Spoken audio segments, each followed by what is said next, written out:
Good morning, ladies, members, and guests, and welcome to the Metropolitan Club of San Francisco. I'm delighted that you've joined us this morning for our lecture series featuring noted author Idanna Pucci. Since leaving her ancestral home in Florence, Italy, Idanna pursued her interest in diverse cultures through far-flung travels. First, she worked in New York for her uncle Emilio Pucci, when his designs ushered in vibrant colors into fashion. While pursuing her career in comparative literature at Columbia University, she obtained a grant from the Margaret Mead Institute of Intercultural Studies for a project entitled The Prince and the Pauper, Two Balinese Portraits.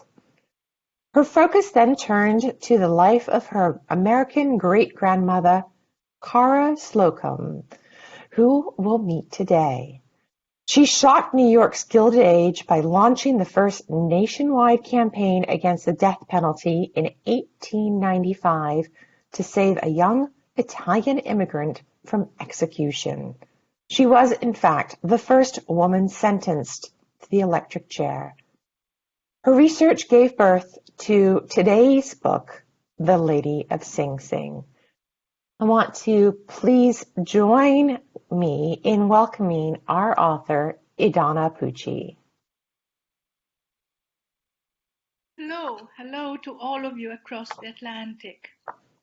And big thanks to the Metropolitan Club, to Kristen and Carol, for giving me the special opportunity to speak from Florence, where I grew up and where I have returned with my husband, Terence Ward, during these uncertain times, which we all share in the same way. I began The Lady of Sing Sing because I discovered completely by chance a little booklet written by my great-grandfather in 1920. After brief mention of his adored American wife, Cora Slocum, my great-grandmother, he wrote about a young Italian immigrant on death row for the murder of the man who had abused and raped her. The year was 1895. Fascinated by those few paragraphs, I immersed myself in finding out more. 5 years of research. And like in a treasure hunt, astonishing events surfaced, revolving around the issues of immigration, domestic violence, women's rights, the role of the press, corporate greed, broken criminal justice, and the death penalty. This experience confirmed my belief that each of us has within the capacity of moving mountains. Yes, I'm convinced that most people, like Cora Slocum, given the right circumstances, can really make a difference. We all carry in our DNA traits of our ancestors, information that passes on from one generation to the next. We carry their souls with us, and so how can we ignore who has come before? Engaging in seeking them out is a great adventure. You might think, oh, there is nothing special in my family. But if you really give it time, you might discover, like I did, something quite extraordinary waiting to be unveiled, especially in moments of distress or uncertainty, as we are living now. The process of delving into one's own history can put us in touch with something much larger than ourselves. When I asked my wonderful editor, Teresa Di Masi at Simon & Schuster, why she wished to publish a book who had been first released 23 years ago, she replied the story had to be revisited because the questions it posed were more urgent now than ever before. So this new edition was born, revised, updated, expanded, and with a surprising new twist at the end. The subtitle, An American Countess, an Italian immigrant, and their epic battle for justice in New York's Gilded Age, says almost everything.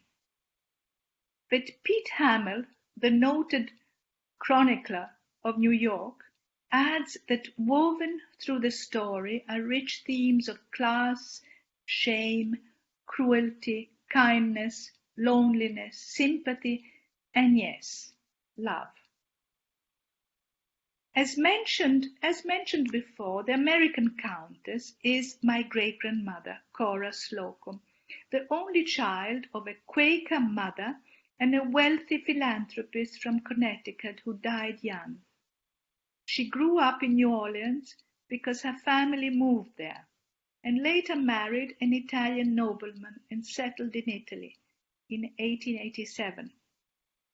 She was not a suffragette, but rather a pioneer activist who took a stand for justice and paid a high price for her relentless dynamic work. When this story begins in 1895, Cora was 33 years old.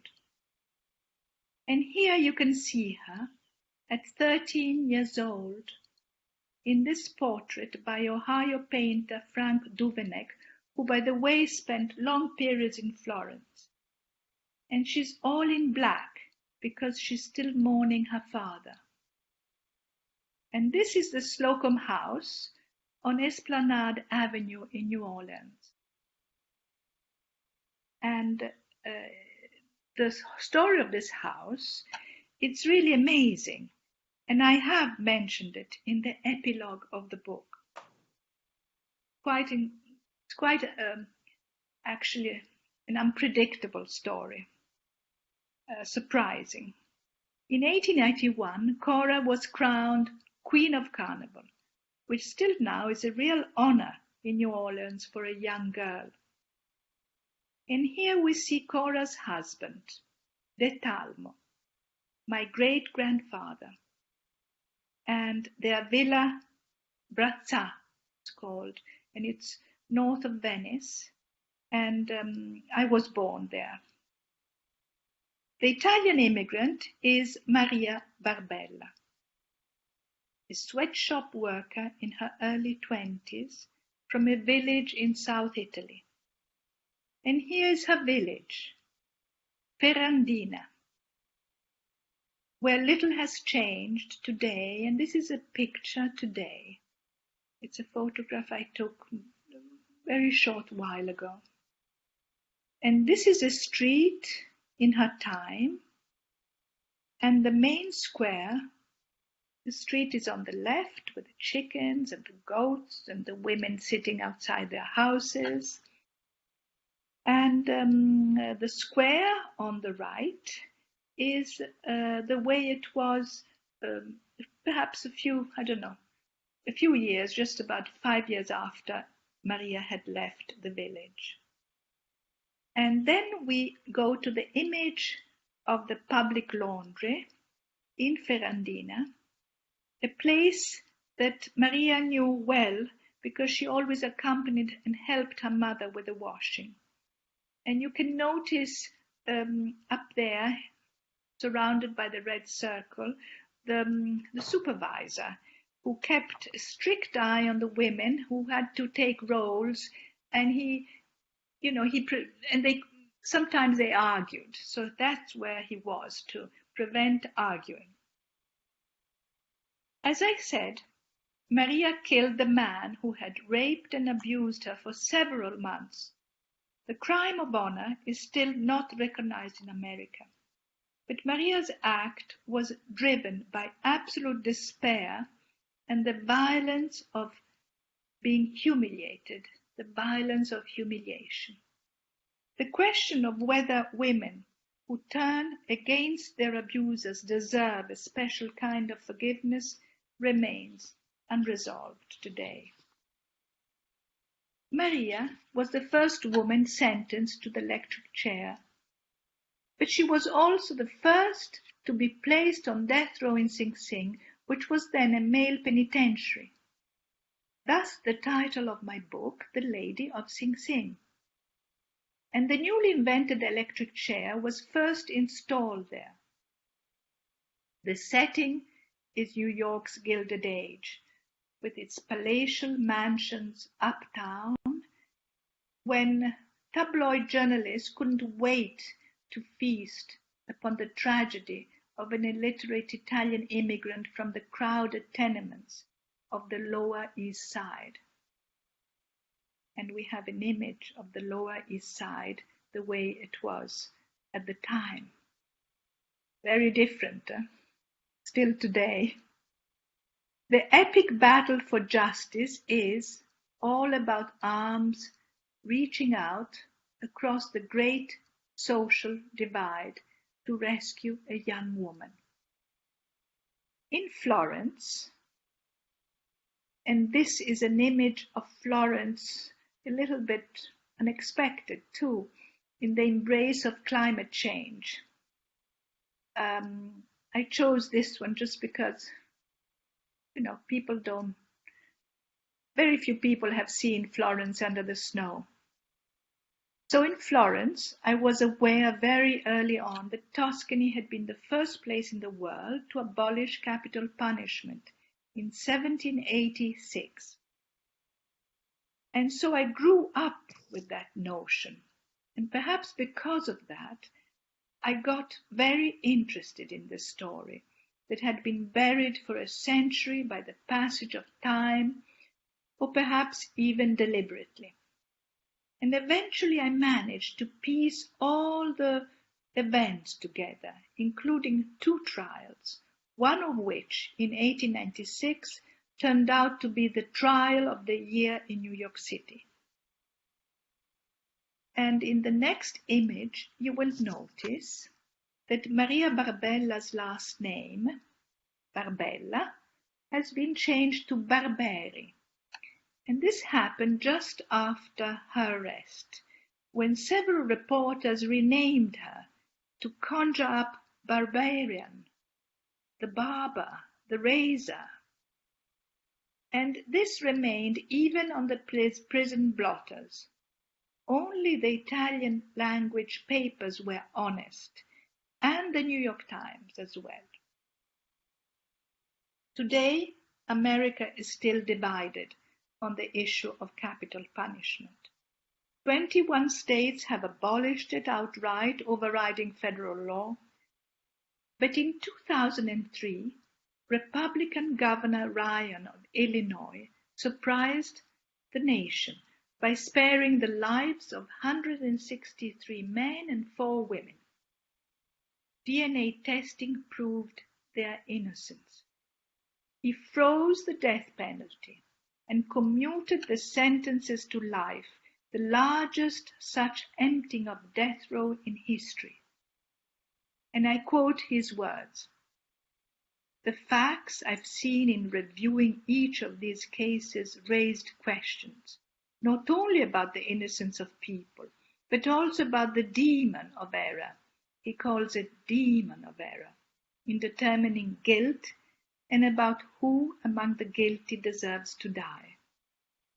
The late California Governor Pat Brown summed it up this way: "No matter how efficient and fair the death penalty may seem in theory, in actual practice it is primarily inflicted upon the weak, the poor, the ignorant, and against racial minorities. And still today, it's very much like this. It hasn't changed, really."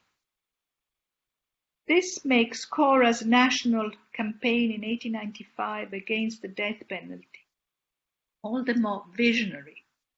Rallies were held from Boston to San Francisco, from New Orleans to Cincinnati. But Cora was not alone in her battle. Mrs. Foster, known as the Angel of the Tombs, was her closest ally and always sat next to Maria in court. The Tombs was the city prison of New York, where Maria awaited her first trial. It occupied a full block downtown at Center Street, and it was immense, in this very sort of imposing Egyptian architecture. And Mrs. Foster was called the Angel of the Tombs because she was the only person really allowed in the tombs, and she consoled prisoners, men and women, and lawyers and judges and magistrates, whatever they were. Really, they sort of were slightly afraid of her, not the prisoners. Prominent personalities of the time, women and men, also joined the cause against the death penalty to save Maria. Famous suffragettes such as Elizabeth Cady Stanton and Susan B. Anthony spoke at rallies across the country, and they were joined by gentlemen such as the noted public intellectual Robert Ingersoll and the magnate Austin Corbin, who was the driving force behind the completion of the Long Island Railroad. The first trial was a travesty of justice, witnessed by an audience of shouting, bewildered immigrants from Little Italy. In the second trial, more than a year later, a formidable defense of a woman was presented in a justice system completely governed by men. It was daily on the front page of every New York newspaper and also nationwide. The issue of immigration is driving debates all over the world, now perhaps more than ever. Just as some politicians paint Mexican immigrants as murderers and rapists, the same insults were being hurled at Italians at the time of Maria's ordeal and at the Irish 50 years earlier. Domestic violence, rape and abuse of women have finally surfaced in public debate around the world. A new term has been coined, femicide, as opposed to homicide that comes from the Latin homo or man. And of course, the Me Too movement has brought light on the power dynamics at play. This story from the past reveals a lot about the present. You know that Thomas Edison masterminded the movement to replace the noose with the electric chair as a method of execution in the state of New York. He knew that the chair could only function with Westinghouse's strong AC current. By stoking terror, Edison hoped to secure the national market for his own DC current, even though it was weaker and more expensive. Cora had no idea that her activism was defying the macabre plans of America's greatest inventor. The Lady of Sing Sing, the book, highlights the tragic depth in which business can sink to secure profits. And again, nothing seems to have changed today. The story also draws attention to love, to real love, which is Cora's rapport with her husband. Here she's standing next to her grandfather from her mother's side, while her husband holds their little daughter Idanna, my grandmother, after whom I was named. The couple saw one another as equals and placed their wealth and privileges at the service of society. They really believed that that was the only way to live. And both of them had these beliefs very deeply ingrained, perhaps, from childhood actually, because the Talmo too came from an extraordinary family, very wise mother and father. Cora founded the first schools and cooperatives in Italy where peasant women and their daughters could learn the craft of lace to improve their condition. Cora herself was a gifted artist with a true sense of modern marketing. The cooperative schools exported their lace work across Europe and to the US, winning many awards, also at the Chicago World Fair in 1893. In this way, Cora hoped to slow down the wave of Italian immigration to the New World. She was very idealistic. She was very idealistic and the result was concrete. For instance, she lobbied Congress of the United States to lower the import duties of lace and, to slow down immigration. And she wrote a book about it that she distributed to all the congressmen and the Senate. And she managed and she succeeded. Where, a lot of people said, you're never going to do that. You're never going to succeed. So, yes, she was very idealistic. And she also served as president of the Committee on Peace and Arbitration of the American Council of Women, which laid the foundation of the League of Nations, which then became the United Nations. And as a profound pacifist, she designed the first flag of peace, which is now raised every year in May on Peace Day at the Peace Palace in The Hague, and also the Central Michigan University in Mount Pleasant. And there is so much more to say about her involvement in the first peace movement before World War I. Yes, Cora and her husband were ahead of time. Her background and love story stands, unfortunately, in stark contrast with Maria's.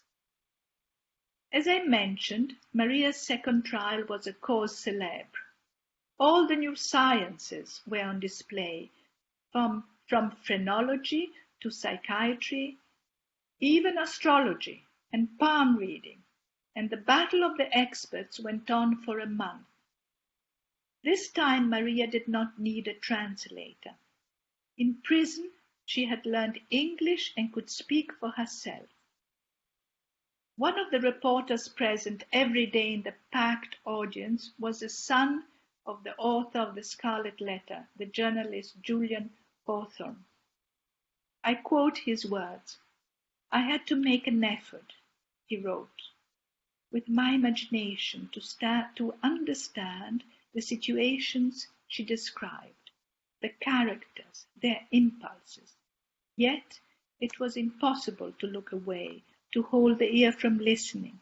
In her story were the elements of the great tragedies of this mortal life. That special Italian seamstress felt the same passion and despair that move the heroines of history and poetry. She was the sister of them all." A few days after Maria's acquittal, the headline, this is the irony of history, and of the human conditions. A few days after Maria's acquittal, the headline of the New York Journal of December 31st, 1896 read, "Maria Barberi, a heroine, risked her life to rescue woman from flames." And I want to end with this image. These two friends of mine stand in front of a mural that dominates today the main square of Ferrandina, where Maria was born. By the way, everyone there knows the story, and the book is in the curriculum of the high school. The young woman in the mural represents Maria holding the flame of hope. And hope it is, because Ferrandina is one of the so-called beacons of light, together with more than 2,000 other towns and cities in the world, which light a monument every year on the night of November 30th to commemorate the day in which for the first time the penalty of death was abolished in Tuscany.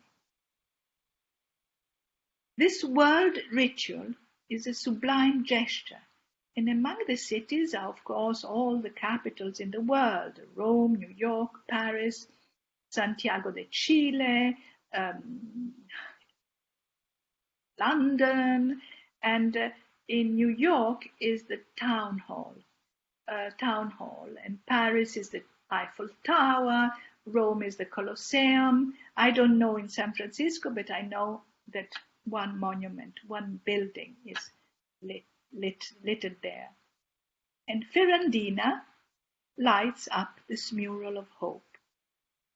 And of course there is so much more I could say, but I will let you discover the astonishing twist of destiny at the very end of the book, that at last, after so many years, has brought the story to a full circle, to a close. Thank you so much.